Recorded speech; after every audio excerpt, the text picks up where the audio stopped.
You are exhausted. Your eyes are burning. You know you have to wake up in exactly 4 hours. Yet, you refuse to put your phone down. Most people think this happens because they lack self-control or have terrible time management. But they're wrong. You aren't failing at sleep. You are actively engaging in a psychological phenomenon called revenge bedtime procrastination. In this video, we are going to break down why your brain is actively rebelling against you at 1 a.m. and the exact systems you can use to take your nights back without relying on useless bedtime alarms. Let's start with the biggest misunderstanding about staying up late. Your brain requires a baseline level of autonomy to function. Autonomy is the feeling that you are in control of your own life.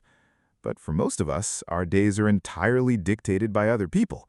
You wake up to an alarm you didn't want to set, you commute in traffic, you answer to a boss, clients, or professors, you come home, do chores, and suddenly it's 10 p.m. By the time you finally have a moment to breathe, the day is over. To your brain, going to sleep right now feels like surrendering. It feels like hitting fast forward to tomorrow's stress. So you take revenge. You steal back a few pathetic hours of freedom. You scroll through social media, fall down YouTube rabbit holes, or watch 3 episodes of a show you barely like. You know you will suffer tomorrow, but in that moment, the illusion of freedom feels more important than rest. This is why standard advice completely fails. When people try to fix their sleep schedule, they usually try to enforce military discipline. They set a strict 10:30 p.m. bedtime, they put app blockers on their phone, they try to bully themselves into sleeping. But remember the root cause. Revenge bedtime procrastination is a reaction against feeling controlled. When you try to aggressively control your nighttime, your brain rebels even harder. Discipline is the exact opposite of what you need right now. The paradox of revenge bedtime procrastination is that it has almost nothing to do with the night. If you want to fix how you sleep, you have to completely redesign how you operate while the sun is up. The first system you need is what psychologists call micro-leisure. Since your brain is starving for autonomy, you need to feed it small, guilt-free doses of freedom throughout the day. Not checking emails, not being productive, just 15 minutes of unapologetic free time at 2 p.m. Go for a walk without your phone. Stare at a wall. Read a chapter of fiction. By scattering tiny moments of freedom into your afternoon, your brain doesn't arrive at midnight feeling completely starved of control. The second system is the boundary ritual. Modern life bleeds together. Work bleeds into dinner, dinner bleeds into the couch bleeds into bed.